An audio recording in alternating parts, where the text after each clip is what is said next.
las encuestas nacionales. Entonces, la primera diapositiva que les quiero mostrar es respecto a conceptos básicos, ¿no? Y en específico de censo de población, que es lo que nos conlleva el día de hoy, porque estamos en un curso de demografía. Entonces, ¿qué es un censo? El censo es una investigación estadística, como ustedes pueden ver. Yo les he sacado el dato del INEI, del Instituto Nacional de Estadística e Informática, que comprende un conjunto de actividades destinadas a recopilar información relacionada al tema de población, ¿no? Y se basan en un área, ¿no? O en un momento determinado, de acuerdo a la naturaleza de los datos que se quiere evaluar. Por ejemplo, hay censos de población, hay censos de vivienda, hay censos económicos, agropecuarios, entre otros. Entonces, esta es una recopilación de preguntas que se hace a la población que se quiere investigar para presentar luego resultados estadísticos, ¿no? Cuando hablamos de censo de población, nosotros tenemos que prever que se trata de un conjunto de operaciones destinadas a, en principio, recopilar datos demográficos, sociales, económicos. Yo estoy segura que todos ustedes ya han pasado por un proceso de censo. El último que se dio fue en el 2017. Ahí ya creo que todos hemos estado atentos, ¿no? Se paraliza el país y llega un proceso de encuesta a la población, una por una, ¿no? Acuden a tu vivienda y te realizan un cuestionario donde tienen de ahí muchos datos recopilados. Este cuadro es interesante porque vemos cómo ha ido evolucionando los censos en el país. Tenemos aquí desde 1940, miren ustedes, cómo ha ido evolucionando desde el año 40 hasta el 2017, que fue el último, y la población empezó así, desde 7 millones, miren cómo ha ido evolucionando, luego pasaron 21 años y ya teníamos 10, luego 14, 17, 22, 28, 31. Actualmente estamos 31.237.400. Esto es al 2017.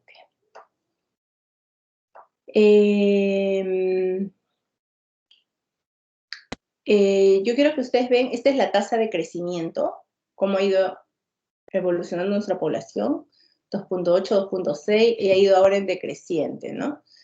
Yo imagino, ¿no? Hago una hipótesis que con el tema de la pandemia, al haber tanta mortalidad, esta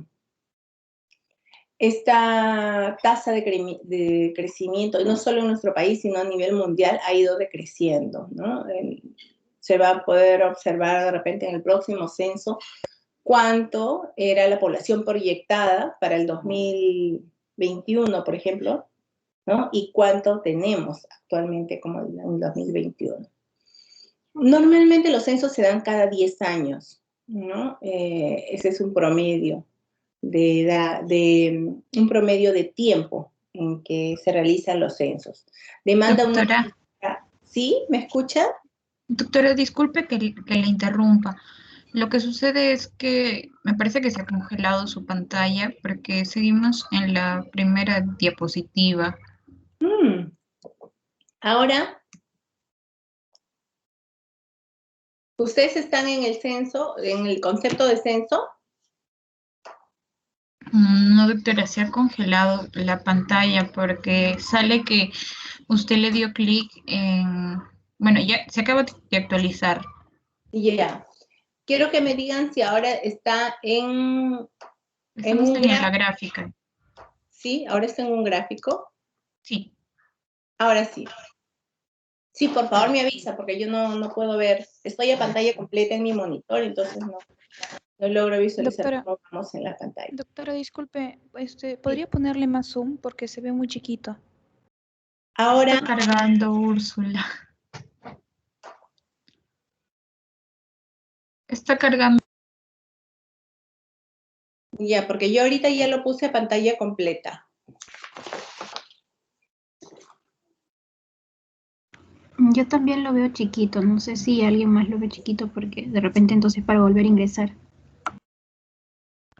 A ver. Porque se ha vuelto a congelar, Sí, yo doctora. también lo veo chiquito, doctora. Ahora, Doctora, sale que usted le ha dado la opción, pero es como que la pantalla se ha quedado congelada ahí. a ver, ¿qué podemos hacer en estas circunstancias? A ver.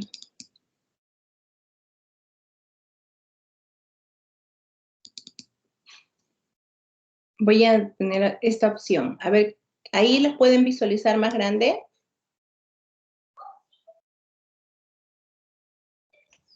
Sí, doctora, está un poco más grande. Ahí.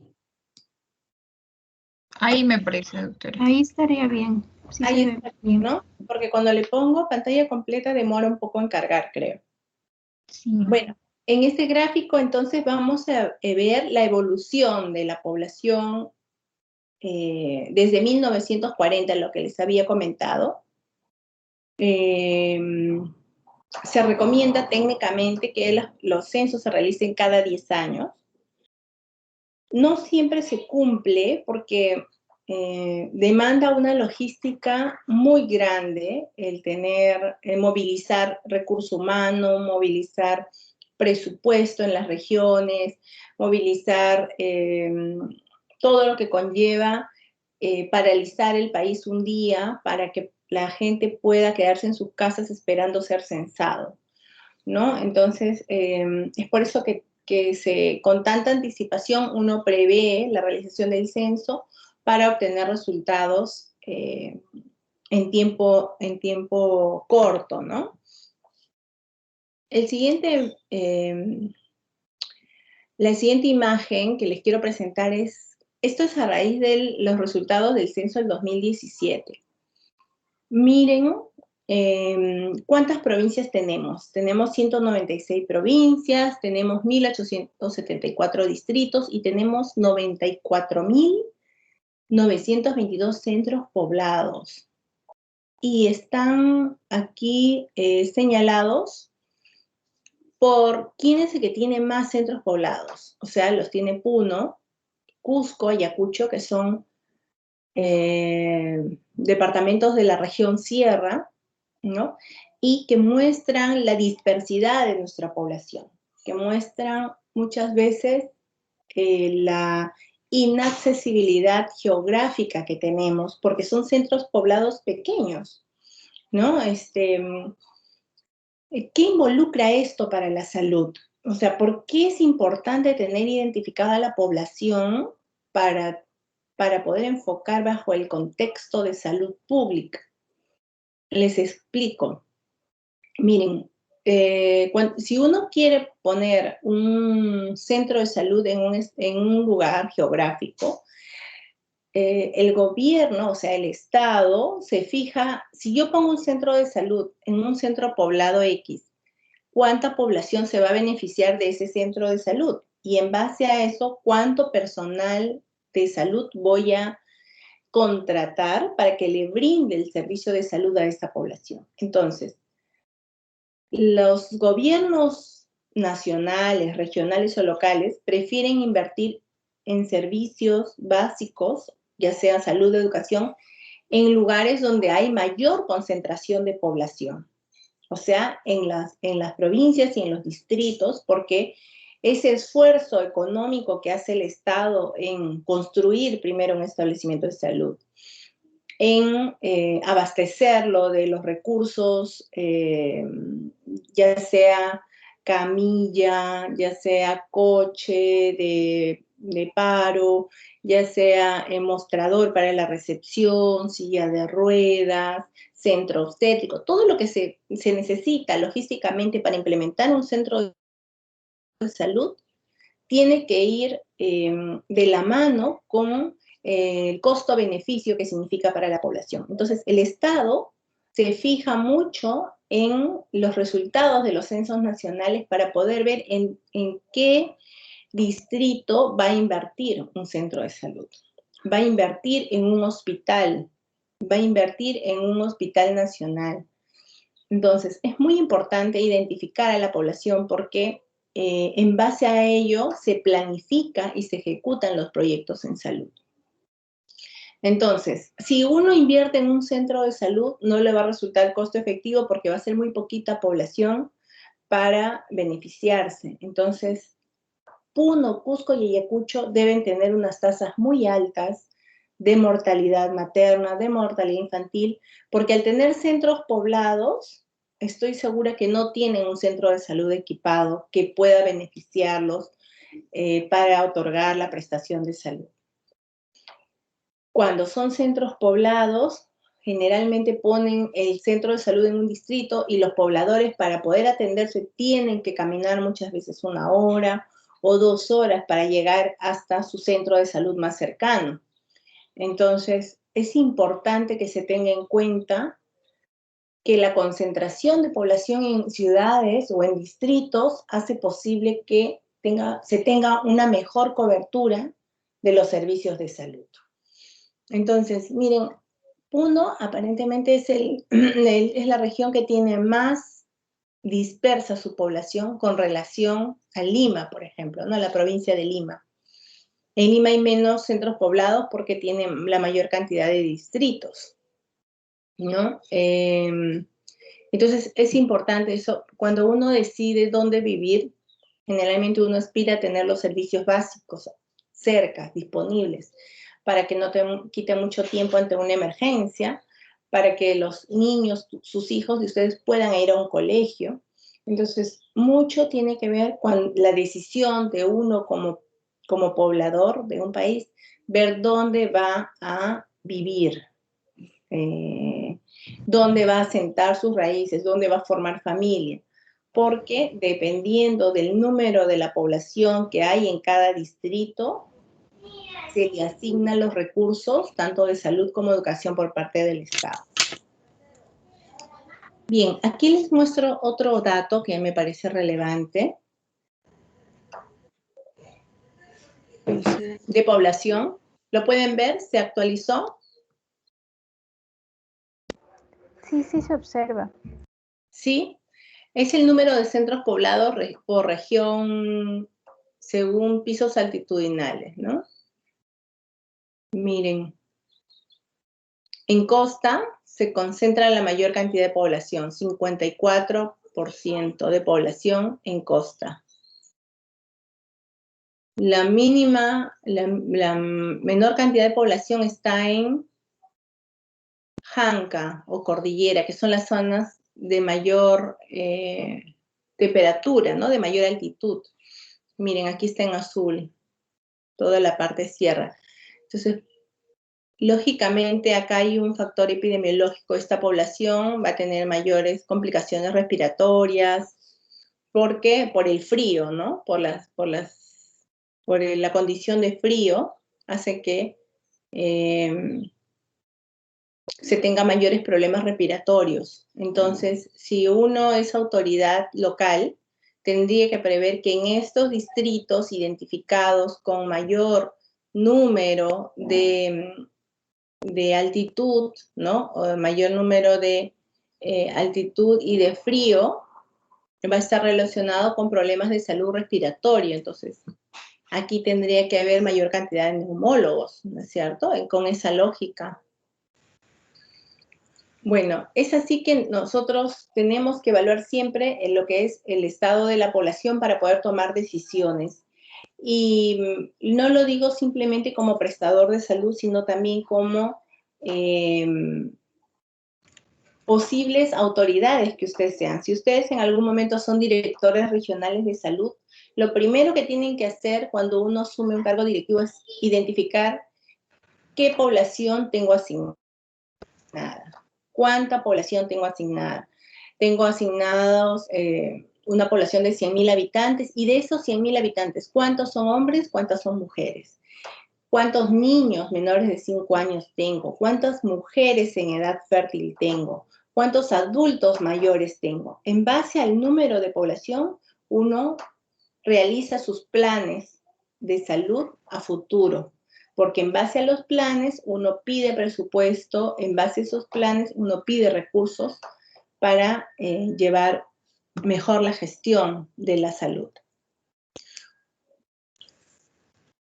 Miren, aquí les ha visto un poco el índice de masculinidad para ver cuántos hombres por mujeres hay, ¿no? Generalmente son 50% es hombre, 50% mujer, ¿no? Miren, aquí nos encontramos en Lima, hay 48.8% hombres y hay 51.2 mujeres, es decir, hay más mujeres que hombres en Lima, ¿no? Y acá está la famosa pirámide poblacional del censo 2017, pero también hay en puntitos 2007 y la del 93. Miren cómo ha ido evolucionando. A mí me gusta ver la evolución de las pirámides poblacionales, porque en base a eso uno se proyecta para ver qué servicios se van a implementar a futuro. Con eso ya podemos identificar, miren, lo que está punteado en rojo, ¿lo logran visualizar? Lo que está puntuado en rojo. Sí, sí se observa. Sí, se observa. Miren cómo, esto era en el año 93. Cómo estaba punteado en rojo y luego en verde, que son unas líneas verdes, la evolución en el tiempo, miren, del 93 al 2007. Cómo ha ido disminuyendo el número de niños de 0 a 4 años en el tiempo. Si antes era así donde estaba rojo, luego esto fue en el 2007, 10 años después, en el 2017, miren cómo ha ido disminuyendo el número de embarazos, por lo tanto el número de niños menores de 4 años. O sea, acá está la población comprendida entre 0 y 4 años. Cómo ha ido disminuyendo. De igual forma, los niños de 5 a 9 años, ya los adolescentes de 10 a 14, también de 15 a 19, y así sucesivamente. Entonces, ¿qué ha ido pasando en el tiempo? Esta es una transición demográfica. En el tiempo se van acortando la población menor y la población joven, y en el tiempo van creciendo el número de adultos mayores. Mire, con el tiempo, antes estaba acá y han pasado 20 años y ahora hay más adultos mayores en el tiempo. Entonces, ¿qué ha pasado en estos últimos 30 años? En estos últimos 30 años, de acuerdo al censo, se ha podido ver que están disminuyendo la tasa de nacimientos, es decir, que tenemos menos niños, tenemos menos población joven y tenemos más población adulta mayor, ¿no? Tenemos más población adulta mayor. Esta pirámide se ha ido encogiendo en su base en el tiempo, y esto quiere decir que vamos a necesitar en el tiempo menos pediatras y vamos a necesitar en el tiempo más geriatras. Vamos a necesitar en el tiempo más cardiólogos. Vamos a necesitar en el tiempo más endocrinólogos que vean diabetes, que vean enfermedades crónicas de los adultos mayores, ¿no? Entonces, para eso sirve el análisis de población, para poder proyectarnos qué va a pasar en el futuro y para poder proyectarnos qué necesidades vamos a tener a futuro. Respecto a las encuestas, yo les he sacado solamente unos cuantos conceptos muy gráficos de las principales encuestas que tienen que ver con la salud familiar. En el caso de la ENDES, se llama así la ENDES, la Encuesta Demográfica y de Salud Familiar. Es una de las investigaciones estadísticas más importantes que realiza el INEI y son secuencias, ¿no? O sea, son muestras de población que uno evalúa en el tiempo. El documento, ¿no?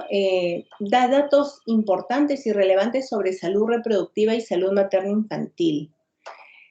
Allí se tienen preguntas respecto a, por ejemplo, se selecciona mujeres en edad fértil para hacer esa encuesta y se le pregunta, por ejemplo, ¿cuándo fue su menarquía? Es decir, ¿cuándo tuvo su primera regla? ¿Cuántos embarazos ha tenido?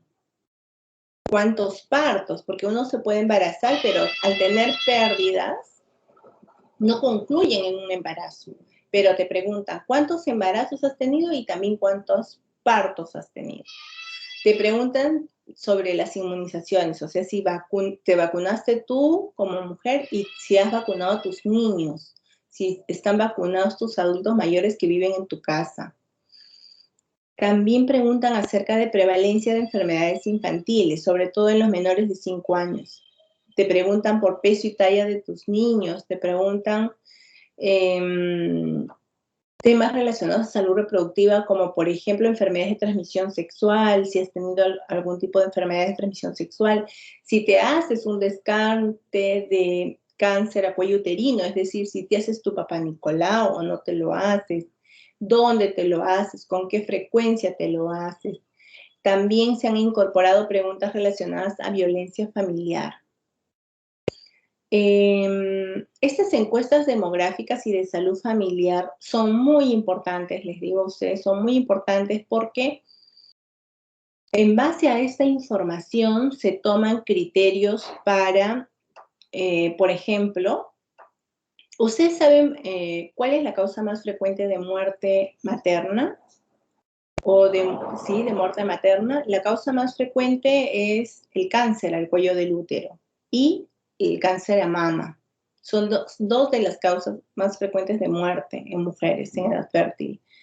Entonces, para poder combatir esas cifras de mortalidad materna, es importante tener este tipo de información. Porque, como ustedes saben, hay factores asociados para que aparezca el cáncer en algunas mujeres, ¿no? Entonces, hay factores de riesgo asociados a cáncer de cuello uterino y factores de riesgo asociados a cáncer de mama. Entonces, el tomador de decisión, o sea, los responsables del sector salud tienen que saber cuántas mujeres en edad fértil hay en determinado distrito, cuántas mujeres se hacen su prueba de Papá Nicolau al año, cuántas mujeres usan un método anticonceptivo, cuántas mujeres dan a luz en un establecimiento de salud o cuántas han dado en su casa. Todos esos datos son relevantes para poder tomar acción sobre los pobladores de determinado distrito, pero específicamente sobre este grupo poblacional tan importante que son las mujeres en edad fértil. ¿Y por qué son importantes la salud de las mujeres en edad fértil? Porque muchas veces está asociado a pobreza.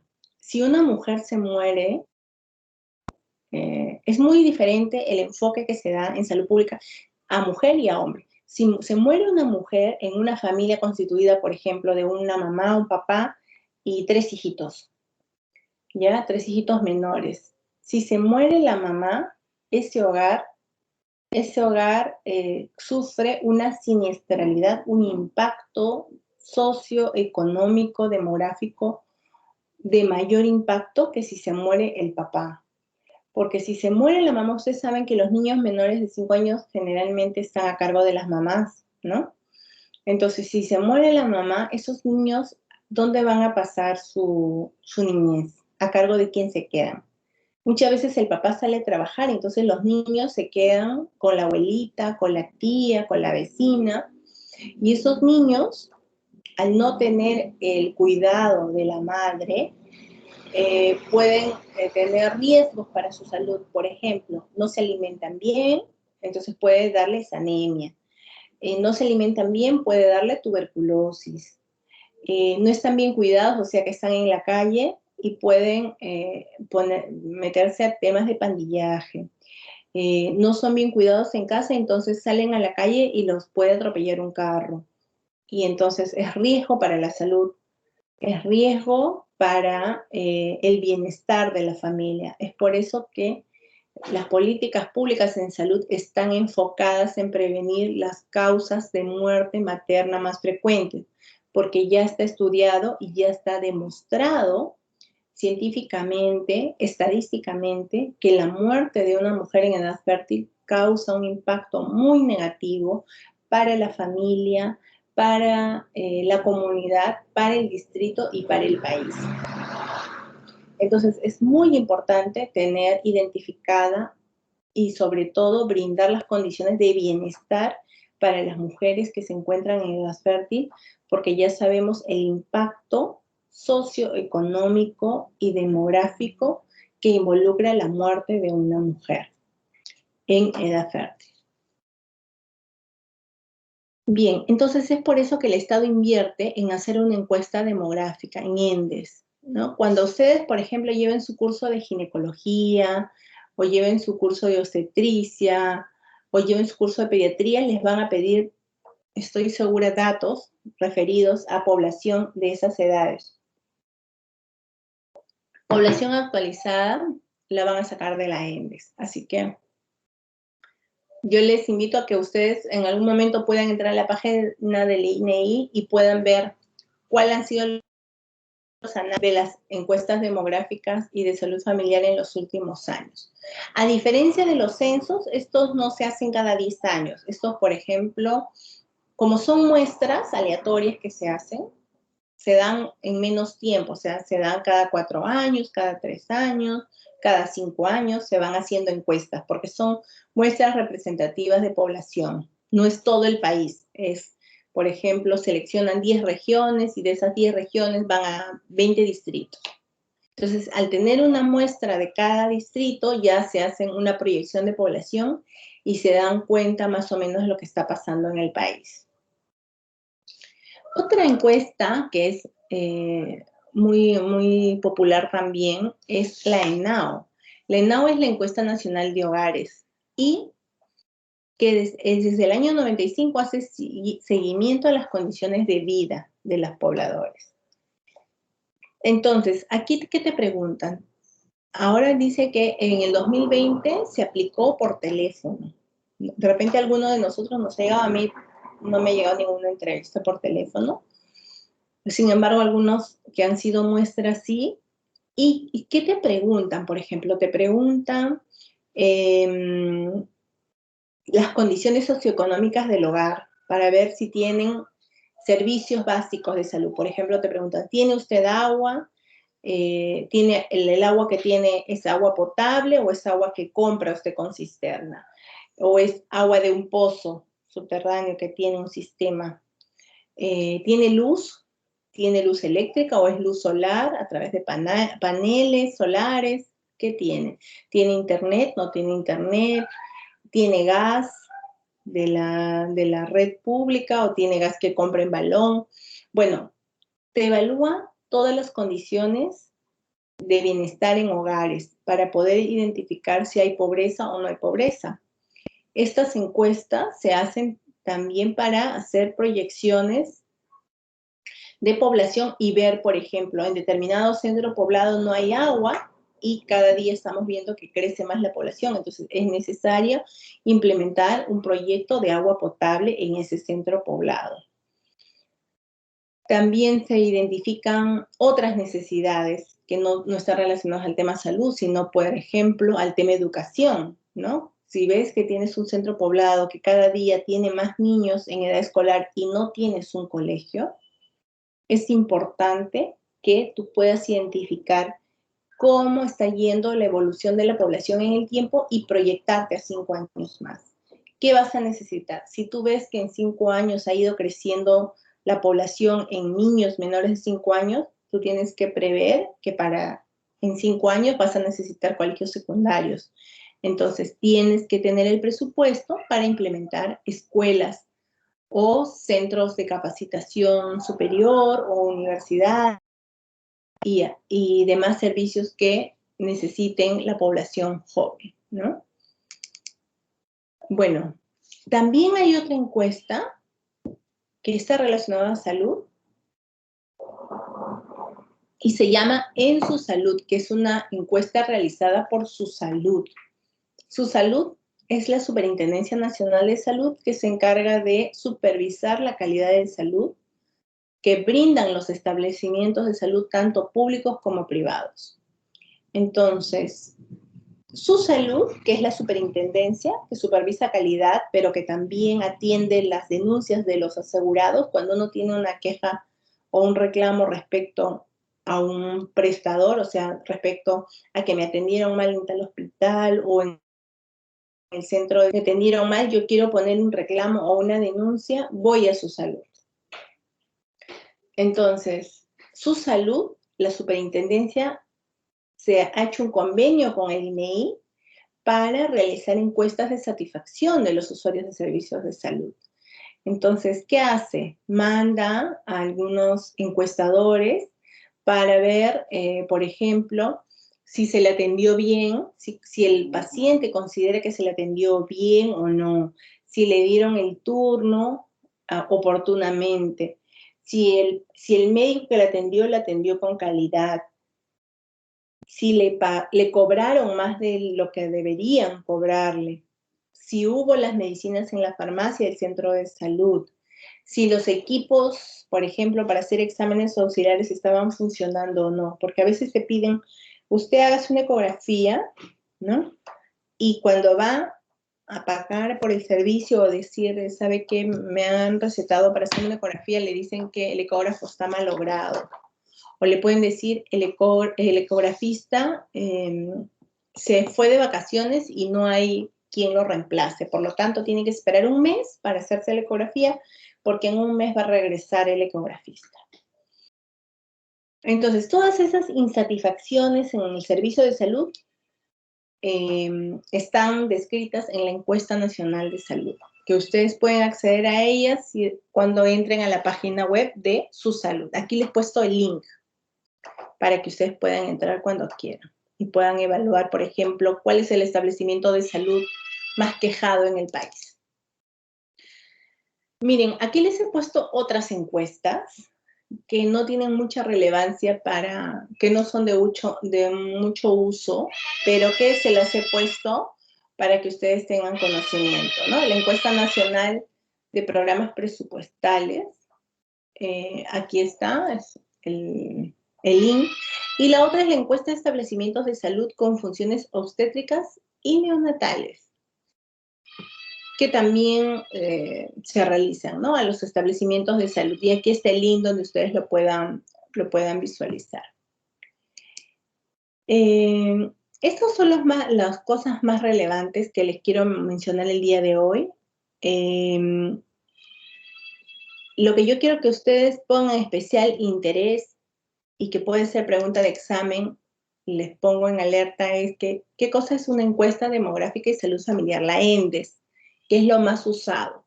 ¿Qué cosa te permite evaluar la ENDES? Una pregunta de examen muy bonita podría ser, ¿qué te mide la ENDES? ¿Qué resultados te permite saber la ENDES, ¿no? ¿Qué te permite ver? Datos sobre salud sexual y reproductiva, datos sobre prevalencia de uso de métodos anticonceptivos. ¿Qué te permite ver? La ENDES. Esta es una muy bonita pregunta para examen, ¿eh? Yo les pongo en alerta. Y básicamente eso yo les quería contar el día de hoy. Ahora me gustaría conocer las respuestas que tengan ustedes respecto a el video que les pasé a su delegada la semana pasada. Voy a darles pase a la delegada